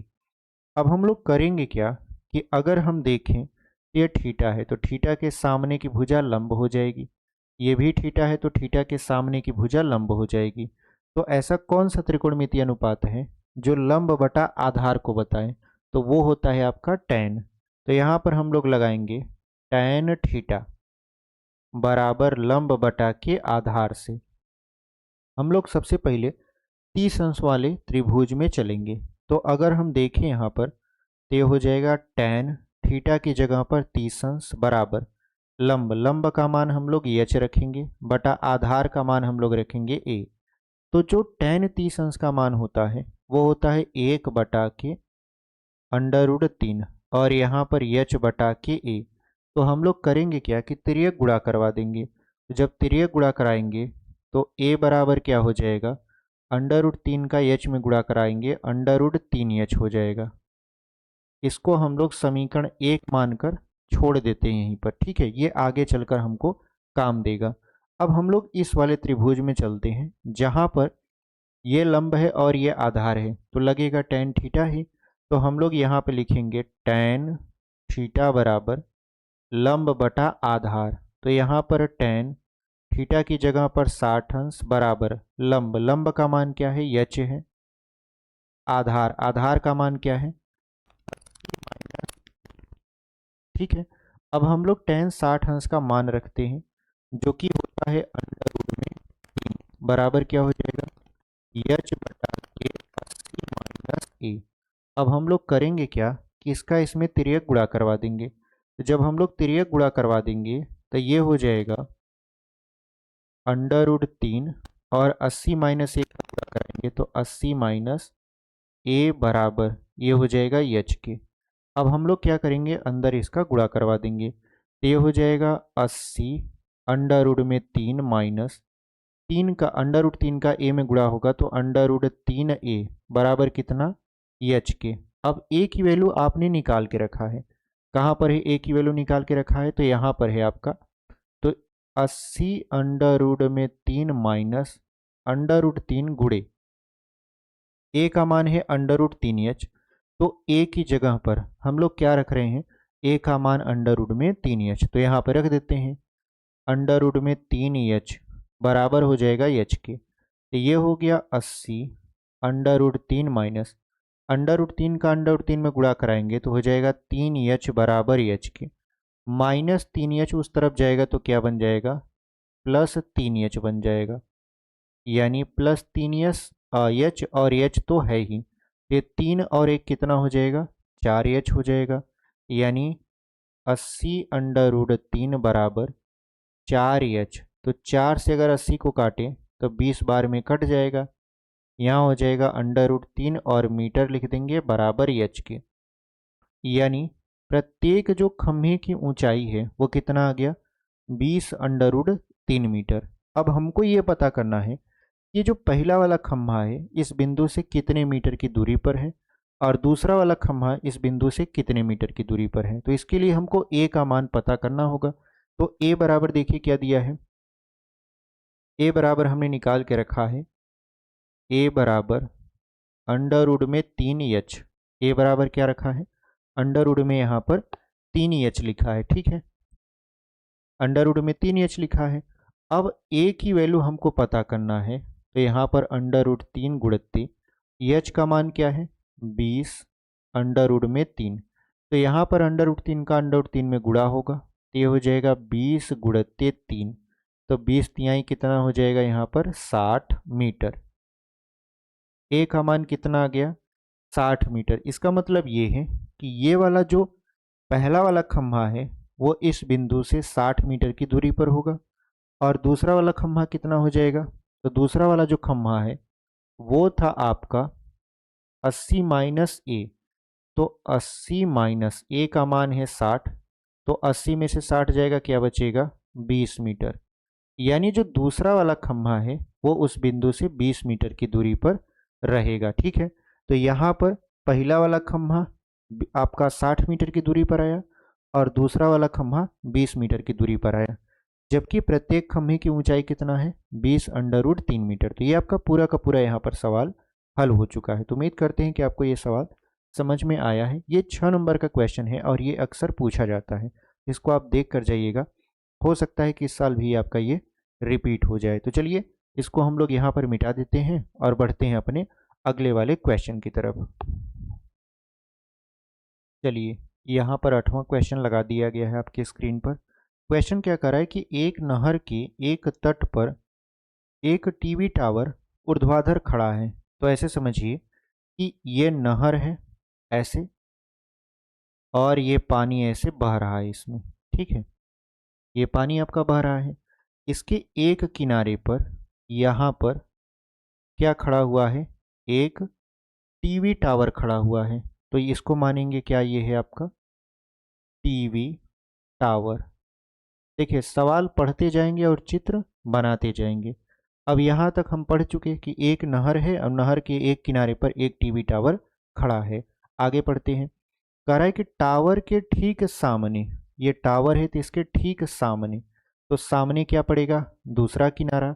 तो कह रहा है कि टावर के ठीक सामने दूसरे तट के एक अन्य बिंदु से टावर के शिखर का उन्नयन कोण 60 अंश है। यानी टावर के सामने दूसरे तट के एक बिंदु से अगर हम देखें तो टावर के शिखर का उन्नयन कोण कितने अंश का है, 60 अंश का है। तो ये कितने अंश का बन गया, 60 अंश का।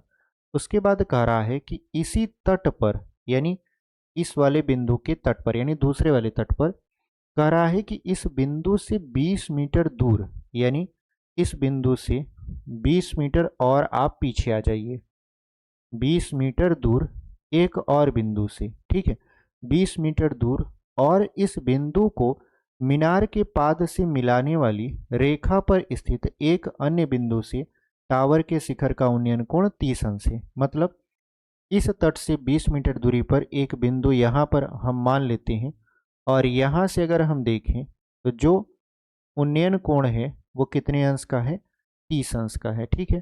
टावर की ऊंचाई और नहर की चौड़ाई ज्ञात कीजिए। तो टावर की ऊंचाई को हम लोग क्या मानेंगे, h, और नहर की जो चौड़ाई है उसको हम लोग a मान लेते हैं। आप x भी मान सकते हो, हमने क्या मान लिया, a मान लिया। अगर हम इसका व्यवस्थित चित्र बनाएं तो देखिए कुछ इस तरीके से बनेगा। ये तो हम नहर बना दिए, तो पूरा का पूरा यहाँ पर थोड़ा सा आपको देखने में अटपटा लगेगा। यही चित्र हम बढ़िया से बनाते हैं, ठीक है। मान लीजिए कि नहर की चौड़ाई ये है और ये आपका टीवी टावर है। यहाँ से कोई देखता है तो 60 अंश का कोण बनता है। अब इससे 20 मीटर पीछे आकर अगर किसी बिंदु से देखा जाता है टावर के शिखर का उन्नयन कोण, तो ये 30 अंश बनता है। तो टावर की ऊंचाई और नहर की चौड़ाई, जिसको हम लोग यक्स मानेंगे या आप ए भी मान सकते हो, ठीक है। तो हमने उस वाले चित्र को इस तरीके से यहाँ पर बता दिया, जहाँ पर ये वाला जो पार्ट है ये नहर की चौड़ाई है और ये क्या है, टीवी टावर की ऊंचाई। तो चलिए इसको पता कर लेते हैं। देखिए सबसे पहले इस वाले त्रिभुज में चलेंगे, तो यह है थीटा आपका 60 अंश, तो इसके सामने की भुजा क्या हो जाएगा, लंब, और ये जो बटा यक्स है ये हो जाएगा आधार। तो ऐसा कौन सा त्रिकोणमितीय अनुपात है जो लंब बटा आधार को दर्शाता है, वो है आपका tan थीटा। इसका मतलब ये है कि ये tan थीटा पर बैठेगा, तो tan थीटा की जगह पर 60 अंश, और यहाँ लंब लंब है यच बटा आधार है आपका यक्स। तो tan 60 अंश का मान कितना होता है, अंडर रूट में यहाँ पर 3 बराबर यच बटा के यक्स। तो यक्स से अंडर रूट 3 में गुणा कराएंगे तो ये हो जाएगा अंडर रूट 3 यक्स बराबर यच के। अंडर रूट 3 यक्स बराबर कितना हो जाएगा, यच के। अब इतना पता करने के बाद इसको हम लोग मान लेंगे समीकरण नंबर 1। अब हम लोग चलते हैं यहाँ पर 30 अंश वाले त्रिभुज में, तो इसमें देखें तो इसके थीटा के सामने की भुजा लंब हो जाएगा यानी यच, और जो आधार है वो यहाँ से शुरू होगा और इस बिंदु तक यानी 20 प्लस यक्स। तो हम लोग क्या करेंगे, tan थीटा लगाएंगे क्योंकि ये लंब बटा आधार को दर्शाता है। यहाँ पर ये लंब हो गया, ये पूरा का पूरा क्या हो गया, आधार हो गया। तो यहाँ पर ये tan थीटा की जगह पर क्या लिखना है, अब 30 अंश। लंब कितना है, यच है। आधार देखिए यहाँ से यहाँ तक पूरा लेंगे, ये हो जाएगा आपका यक्स प्लस 20। तो tan 30 की वैल्यू कितना होता है, 1/√3। तो यहाँ पर 1/√3 बराबर यच बटा यक्स प्लस 20। तो यक्स प्लस 20 का अगर हम एक में तिर्यक गुणा करा दें, ये हो जाएगा यक्स प्लस 20 बराबर अंडर रूट में 3 यच। ठीक है, यहाँ तक समझ में आया। अब हम लोग करेंगे क्या, यच का मान चूंकि यहाँ पे निकाले हैं अंडर रूट 3 यक्स, यानी समीकरण 1 से यच का मान इसमें रखेंगे। जब इसमें रखेंगे तो क्या हो जाएगा, देखिए यक्स प्लस 20 बराबर अंडर रूट में 3 गुणित यच का मान क्या है, अंडर रूट में 3 यक्स। तो अंडर रूट में यहाँ पर 3 यक्स हो जाएगा। अब अंडर रूट 3 का अंडर रूट 3 में गुणा करा देंगे, तो इधर तो यक्स प्लस 20 है, यहाँ पर अंडर रूट 3 का अंडर रूट 3 में गुणा कराएंगे तो ये हो जाएगा 3 यक्स। ये प्लस उस तरफ जाएगा तो बन जाएगा माइनस में, तो 3 यक्स माइनस यक्स, ये हो जाएगा 20 बराबर 3 में से यक्स जाएगा 2 यक्स बचेगा, 2 गुणा में इधर आएगा भाग में हो जाएगा, यानी 20/2 बराबर यक्स। इसको काट देंगे तो ये आएगा 10 मीटर। यानी जो नहर की चौड़ाई है जिसको हमने यक्स माना है, तो ये कितना आ गया आपका यहाँ पर, ये आ गया 10 मीटर। ठीक है, यहाँ पर दिख रहा होगा आपको यक्स का मान कितना आ गया 10, यानी जो नहर है आपका वो 10 मीटर चौड़ा है। ठीक है, अब हम लोग टीवी टावर की ऊंचाई बता देते हैं। तो यहाँ पर ऊंचाई कहाँ है, देखिए यहाँ पर पहला वाला समीकरण में यच बराबर कितना है, यच बराबर है आपका यहाँ पर अंडर रूट में 3 यक्स। तो यच बराबर अंडर रूट में 3 गुणे यक्स का मान कितना है, 10 है। तो यच बराबर 10 का अंडर रूट 3 में गुणा कराएंगे तो ये हो जाएगा 10 अंडर रूट 3 मीटर। यानी एच बराबर कितना आ गया, 10 अंडर रूट 3 मीटर। और यही हमारा फाइनल उत्तर है। यानी जो टीवी टावर की ऊंचाई है वो है आपका 10 अंडर रूट 3 मीटर, और जो नहर की चौड़ाई है वो आपका कितना है, 10 मीटर है। ठीक है, तो उम्मीद करते हैं कि आपको ये क्वेश्चन बहुत ही बेहतरीन तरीके से समझ में आया होगा और आपने इसको हमारे साथ हल भी किया है। तो चलिए इसको यहाँ पर मिटा देते हैं और बढ़ते हैं अपने अगले वाले क्वेश्चन की तरफ। चलिए यहाँ पर अगला क्वेश्चन लगा दिए हैं आपके स्क्रीन पर। क्वेश्चन क्या कर रहा है आपसे कि 7 मीटर ऊंचे भवन के शिखर से एक केबल टावर के शिखर का उन्नयन कोण 60 अंश है और इसके बाद का अवनमन कोण 45 अंश है। टावर की ऊंचाई ज्ञात कीजिए। देखिए, हमने आपको बताया कि मान लीजिए कि आपका जमीन है, जमीन पर ही आपका टावर खड़ा होगा और भवन खड़ा होगा।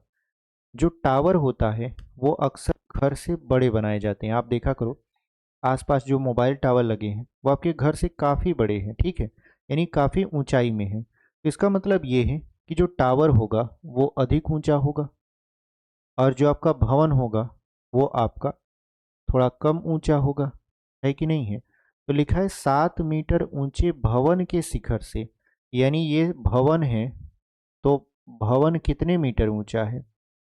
7 मीटर ऊंचा है, ठीक है, यानी भवन की ऊंचाई कितना है? 7 मीटर। तो 7 मीटर ऊंचे भवन के शीर्ष से, मतलब इसके छत से, यहां से क्या करा है, टावर के शिखर का उन्नयन कोण 60 अंश है। मतलब इसके शिखर से अगर टावर के शिखर को देखा जाता है तो यहाँ पर जो उन्नयन कोण होगा वो कितने अंश का होगा?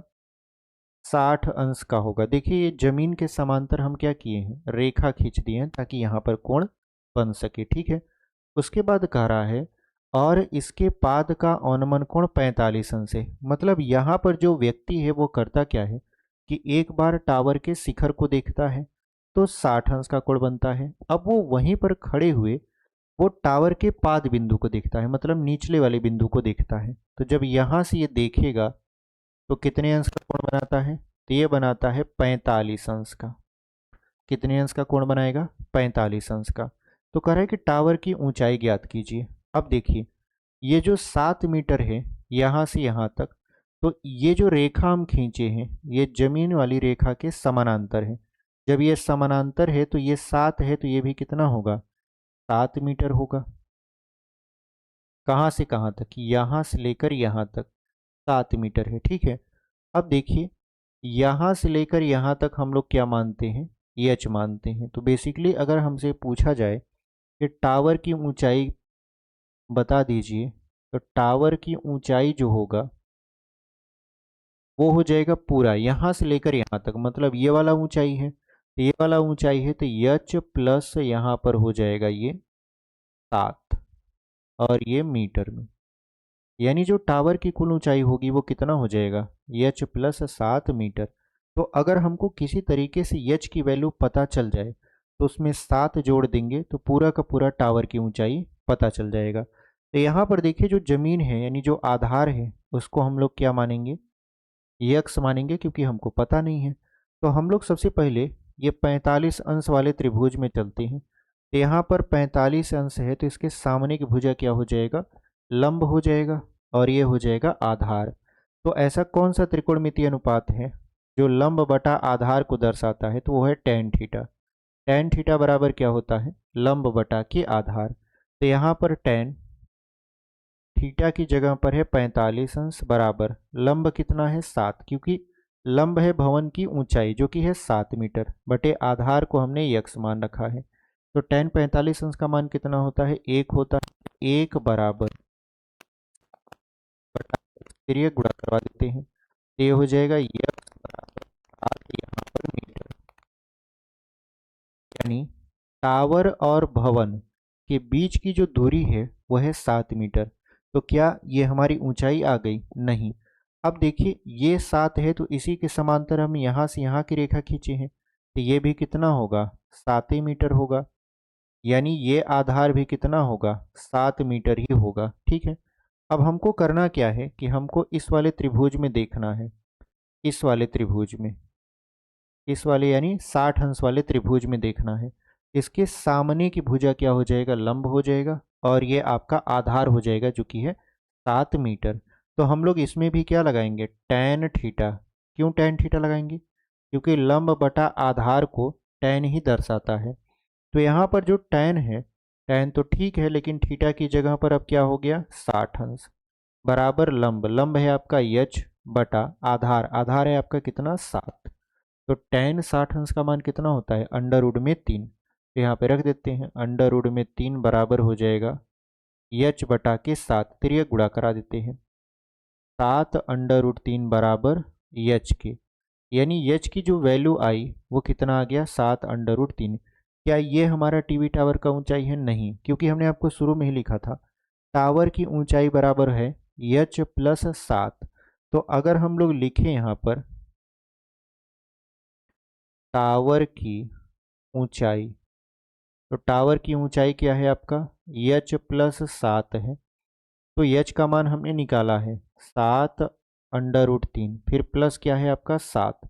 तो अगर दोनों में से 7 को कॉमन ले लेते हैं तो ये होता है √3 + 1 और यहाँ पर मीटर, यानी जो टावर की ऊंचाई होगी वो कितना हो जाएगा 7 कोष्टक में √3 + 1 मीटर, और यही आपका फाइनल आंसर है। ये आपका क्या हो गया आंसर। तो इस तरीके से आप ये क्वेश्चन आराम से लगा सकते हो। ठीक है, चलिए इसको यहाँ पर मिटा देते हैं और बढ़ते हैं अपने अगले वाले क्वेश्चन की तरफ। ठीक है, चलिए अगला क्वेश्चन यहाँ पर लगा देते हैं। 10वां क्वेश्चन क्या कर रहा है, समुद्र तल से 75 मीटर ऊंची लाइट हाउस के शिखर से देखने पर दो समुद्री जहाज़ों के अवनमन कोण 30 अंश और 45 अंश है। यदि लाइट हाउस के एक ही ओर एक जहाज दूसरे जहाज के ठीक पीछे हो तो दोनों जहाज़ों के बीच की दूरी ज्ञात कीजिए। देखिए यहाँ पर क्या है कि मान लेते हैं समुद्र है, ठीक है। अब यहाँ पर क्या लगा हुआ है लाइट हाउस। अब इस लाइट हाउस की तरफ दो जहाज ऐसे यहाँ से दिखाई देती हैं।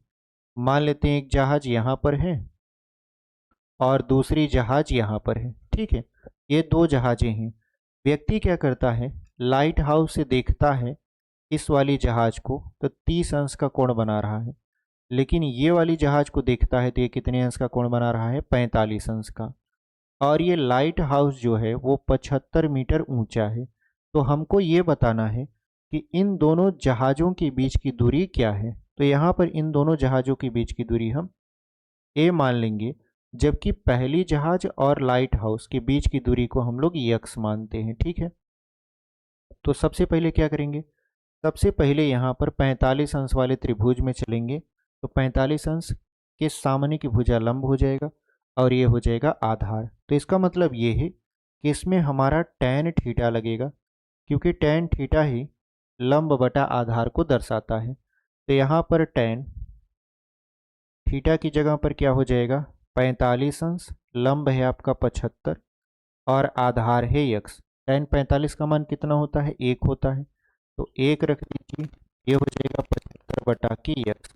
फिर ये गुणा करवा देते हैं, तो यक्स का 1 में गुणा कराएंगे यक्स ही आएगा और ये बराबर कितने के 75 के। यानी लाइट हाउस और पहले जहाज के बीच की दूरी कितना है 75 मीटर। लेकिन हमसे ये नहीं पूछा, हमसे पूछा है दो जहाज़ों के बीच की दूरी बता दीजिए, जिसको हम लोग ए माने हैं। तो मतलब हमसे ए का मान पूछा जा रहा है, ठीक है। तो हम लोग क्या करेंगे, अब 30 अंश वाले त्रिभुज पर आएंगे। तो इसके सामने की भुजा देखिए लंब हो जाएगा और ये पूरा आधार हो जाएगा। इसमें भी लगेगा tan थीटा, क्यों, क्योंकि लंब बटा आधार को यही दर्शाता है, ठीक है। तो हम लोग करेंगे क्या, यहाँ पर tan थीटा की जगह पर 30 अंश बराबर लंब है आपका कितना 75 बटे आधार। आधार देखिए यहाँ पर यक्स प्लस ए हो जाएगा, क्या हो जाएगा यक्स प्लस ए। अब हम लोग करेंगे क्या कि tan 30 अंश का मान रखेंगे। tan 30 अंश का मान क्या होता है 1 बटा के √3 और यहाँ हो जाएगा 75 बटा यक्स प्लस ए। इसका अगर हम लोग 1 में गुणा करा दें ये हो जाएगा यक्स प्लस ए बराबर √3 का 75 में गुणा करा देंगे तो ये हो जाएगा 75 √3, ठीक है। अब यहाँ पर आप यक्स की वैल्यू लिख सकते हो। यक्स की वैल्यू कितना आपने निकाला है 75, तो यक्स की जगह पर क्या लिखेंगे 75 प्लस ए बराबर 75 √3। तो 75 को उस तरफ लेकर जाएंगे तो यहाँ पर a बराबर क्या हो जाएगा 75 √3 माइनस 75। तो कॉमन लेंगे अगर 75 को तो बचेगा क्या √3 माइनस 1 और यहाँ पर ये हो जाएगा मीटर में। यानी दो जहाज़ों के बीच की दूरी कितना आ गया 75 अंडर रूट में, मतलब कि 75 कोष्टक में √3 माइनस 1। तो इस तरीके से आपने इस क्वेश्चन को भी बहुत ही बेहतरीन तरीके से सॉल्व कर लिया। ठीक है, इसको हम लोग मिटाते हैं और बढ़ते हैं अपने अगले वाले क्वेश्चन की तरफ। चलिए अगला क्वेश्चन यहाँ पर देखिए 11वां। कह रहा है कि एक सीधा राजमार्ग एक मीनार के पाद तक जाता है। मीनार के शिखर पर खड़ा एक आदमी एक कार को 30 अंश के अवनमन कोण पर देखता है, जो मीनार के पाद की ओर एक समान चाल से जाता है। 6 सेकंड बाद कार का यहाँ पर जो अवनमन कोण है वो 60 अंश हो गया। इस बिंदु से मीनार के पाद तक पहुंचने में कार द्वारा लिया गया समय ज्ञात कीजिए। देखिए यहाँ पर समय पूछ रहा है।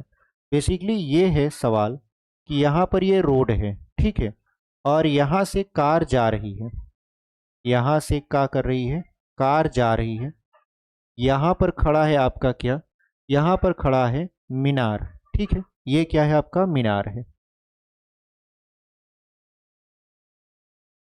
यहाँ पर क्या है? आपका मीनार है, ठीक है। अब ये जो मीनार है इसकी ऊंचाई नहीं दिया है हमको, तो हम मीनार की ऊंचाई मानेंगे। अब ये जो कार है यहाँ पर है, व्यक्ति क्या करता है? मीनार के शीर्ष पर है, वो इस कार को देखता है।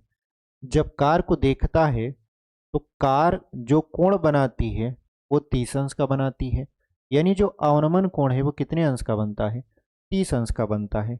6 सेकंड बीता, 6 सेकंड बीता। देखिए कार चल रही है यहाँ से इस मीनार के पाद बिंदु तक जाने के लिए, तो 6 सेकंड में वो कुछ न कुछ दूरी तय की होगी। तो 6 सेकंड में मान लेते हैं कार यहाँ पर आ गई। अब वो व्यक्ति फिर से उस कार को देखता है, लेकिन अब जो कोण है वो कितने अंश का हो चुका है? यहाँ पर 60 अंश का हो चुका है, ठीक है। अब कार को इस वाले बिंदु से इस वाले बिंदु तक जाने में 6 सेकंड लगा। कितने का समय लगा? 6 सेकंड का समय लगा इस वाले बिंदु से इस वाले बिंदु तक जाने में। तो कह रहा है कि कार इस पाद बिंदु तक पहुंचेगी तो समय कितना होगा, यानी इस पाद बिंदु और जो कार यहाँ पर है इसके बीच कितना समय लगेगा, तब ये जो कार है वो चलती हुई कहाँ पहुंचेगी? इस मीनार के पाद बिंदु तक। तो हमने मान लिया कि इसके बीच जो समय लगेगा वो t सेकंड का लगेगा। कितने सेकंड का लगेगा? t सेकंड का लगेगा। तो चलिए अब हम लोग क्या करते हैं, यहाँ पर t की वैल्यू को निकालते हैं। अब अगर इस छोटे वाले त्रिभुज में देखें तो देखिए थीटा के सामने एक भुजा होती है लंब, ये लंब है और ये आधार है। तो लंब बटा आधार कौन दर्शाता है? tan theta. तो यहाँ पर हम लोग लिखेंगे tan थीटा बराबर लंब बटा के आधार। अब यहाँ पर tan थीटा की जगह पर क्या हो जाएगा? 60 अंश। लंब आपका है h बटा आधार कितना है? t है, ठीक है। तो यहाँ पर tan 60 अंश का मान कितना हो जाएगा? अंडर रूट में 3, और ये हो जाएगा h बटा के t। अगर हम लोग तिर्यक गुणा करा दें तो ये हो जाएगा अंडर रूट 3t बराबर h के। इसको यहीं पर रखते हैं, इसको यहीं पर रखते हैं, यानी अंडर रूट 3t बराबर क्या हो जाएगा? h के। अब हम लोग करेंगे क्या कि 30 अंश वाले कोण को देखेंगे। तो 30 अंश वाले कोण को देखेंगे तो इसके सामने की भुजा क्या हो जाएगा? लंब, और ये पूरा का पूरा हो जाएगा आधार। तो यहाँ पर हम लोग लगाएंगे tan थीटा, यानी लंब बटा आधार। लेकिन जो थीटा का मान है वो कितना है? आपका 30 अंश। लंब कितना है? h है। आधार कितना है? तो आधार है 6 प्लस टी। तो 6 प्लस क्या हो जाएगा? यहाँ पर t हो जाएगा। अब देखिए tan 30 का मान कितना होता है?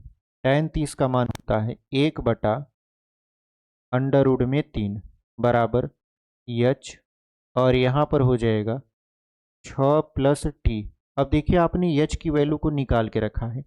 h की वैल्यू को आपने कितना निकाल के रखा है? यहाँ पर देखिए h की वैल्यू को आपने निकाल के रखा है अंडर रूट में 3t, ठीक है। तो ये हो जाएगा 1 बटा अंडर रूट में 3 बराबर h की जगह पर, इसको अगर इक्वेशन 1 मानेंगे तो h की जगह पर क्या लिखेंगे?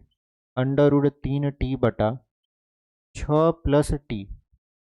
अब हम लोग तिर्यक गुणा करा देते हैं, तो 6 प्लस टी का 1 में गुणा करा देंगे, ये हो जाएगा 6 प्लस टी, और अंडर रूट 3 का यहाँ पर गुणा करा देंगे अंडर रूट 3t के साथ। तो यहाँ पर 6 प्लस टी बराबर √3 का √3 में गुणा कराएंगे 3 और यहाँ पर टी प्लस टी को उस तरफ लेकर जाएंगे तो क्या हो जाएगा 3t माइनस टी। तो अगर हम घटाएं इसमें से ये हो जाएगा 6 बराबर यहाँ पर 2t। तो देखिए 2 से अगर हम 6 को काटें क्योंकि ये गुणा में इधर आएगा भाग में आ जाएगा तो t आ जाएगा तो 2 तिहाई 6 यानी ये आ गया आपका 3। इसका मतलब ये है कि अगर हम देखें तो यहाँ पर जो हमारा कार था और जो हमारा पाद बिंदु था तो कार को उस पाद बिंदु तक जाने में 3 सेकंड का समय लगेगा। कितने सेकंड का समय लगेगा 3 सेकंड का। तो यहाँ पर t बराबर आप लिख सकते हो 3 सेकंड और यही हमारा क्या हो जाएगा उत्तर हो जाएगा। तो इस तरीके से हमने क्या किया इस क्वेश्चन को बहुत ही बेहतरीन तरीके से सॉल्व कर लिया। उम्मीद करते हैं कि आपको ये समझ में आया होगा। ठीक है, चलिए अब हम लोग इसको यहाँ पर मिटा देते हैं और बढ़ते हैं अपने अगले वाले क्वेश्चन की तरफ। इसको हम लोग यहाँ पर इरेज कर देते हैं। चलिए यहाँ पर अगला क्वेश्चन लगा दिया आपके स्क्रीन पर। क्वेश्चन क्या कर रहा है कि एक नदी के पुल के एक बिंदु से नदी के सम्मुख किनारों के अवनमन कोण क्रमशः 30 अंश और 45 अंश है। यदि पुल किनारों से 3 मीटर की ऊंचाई पर हो तो नदी की चौड़ाई ज्ञात कीजिए। ऐसे समझिए कि यहाँ पर क्या है, मान लेते हैं एक पुल बना हुआ है। ठीक है, यहाँ पर हम लोग क्या बना देते हैं एक पुल बना देते हैं कुछ इस तरीके से। आपको सिर्फ समझाने के लिए चित्र हम लोग क्या कर रहे हैं यहाँ पर बना दे रहे हैं ताकि आपको एकदम बेहतरीन तरीके से समझ में आए। सपोज करिए कि ये आपका क्या है पुल है और ये किस पर बना हुआ है नदी पर बना हुआ है। ऐसे हमारा क्या है यहाँ पर पुल है। ठीक है, और नदी का बहाव ऐसे चल रहा है, नदी का पानी यहाँ पर बह रहा है। तो ये आपका क्या बन गया पुल बन गया। अब इस पुल से देखिए ये वाला किनारा और ये वाला किनारा, तो यहाँ से अगर कोई व्यक्ति खड़ा है मान लेते हैं यहाँ पर है तो यहाँ से वो क्या करेगा दोनों किनारों को देखता है। तो किनारों के अवनमन कोण कितने कितने अंश के होते हैं 30 अंश और 45 अंश के। मतलब अगर हम इसको एक ऐसे सीधी रेखा माने तो यहाँ से इस किनारे को देखा, यहाँ से इस किनारे को देखा, तो जब ये देखेगा तो इधर कितने अंश का कोण बनाएगा 30 अंश का, इधर कितने अंश का कोण बनाएगा तो इधर बनाएगा आपका यहाँ पर 45 अंश का। चूंकि कह रहा है कि जो कोण बन रहा है वो 30 अंश और 45 अंश का बन रहा है। अब यहाँ से जो पुल की ऊंचाई है वो कितना है तो कह रहा है कि पुल किनारों से 3 मीटर की ऊंचाई पर है। यानी पुल की ऊंचाई कितना है 3 मीटर है। पुल की ऊंचाई कितना हो गया 3 मीटर हो गया। तो हमको बताना है कि इस नदी की चौड़ाई क्या है। तो अब देखो नदी की चौड़ाई दो भागों में बटा है, एक भाग यहाँ पर एक भाग यहाँ पर है कि नहीं है। अगर हम इसका नाम दे दें मान लेते हैं इस वाले बिंदु को ए नाम देते हैं, इसको बी नाम देते हैं, इसको सी नाम देते हैं और इसको डी नाम देते हैं। तो जो आपका नदी की चौड़ाई है वो है बी डी और बी डी दो भागों में बटा हुआ है, एक है आपका बी सी और दूसरा है सी डी। यानी अगर हम कहें कि हमको नदी की चौड़ाई पता करना है, नदी की चौड़ाई, तो नदी की चौड़ाई बराबर क्या हो जाएगा यहाँ पर हो जाएगा B C plus C D. यानी अगर हमको बी सी और सी डी मिल जाए और हम इसको जोड़ दें तो नदी की चौड़ाई हो जाएगा। अब देखिए यहाँ पर 30 अंश का कोण बन रहा है तो यहाँ पर भी कितने अंश का कोण बनेगा 30 अंश का कोण बनेगा एकांतर कोण से। यहाँ 45 है तो यहाँ पर भी कितना हो जाएगा, यहाँ पर भी हो जाएगा आपका 45 अंश। ठीक है, ये आपका कितना है 3 मीटर है, इसको यहाँ पे लिख देते हैं ये 3 मीटर है। अब जब कोण 45 अंश का बन गया तो इसका एक अच्छा सा चित्र, चूंकि ये तो आपको दिख रहा होगा कि बहुत सारा चीज़ यहाँ पे लिख गया है, इसका चित्र यहाँ पर हम लोग व्यवस्थित तरीके से बनाते हैं। देखिए बात यहाँ पर कुछ इस तरीके से कि ये बिंदु है, यहाँ से इस तरीके का चित्र बनेगा, इसको ए माने हैं, इसको बी माने हैं, इसको सी माने हैं और इसको डी माने हैं। ठीक है, तो ये जो आपका है ये है 30 अंश का, ये जो है आपका वो है 45 अंश का, ये जो ऊंचाई है वो है आपका 3 मीटर। तो हमको पहले ज्ञात करना है बी सी फिर सी डी।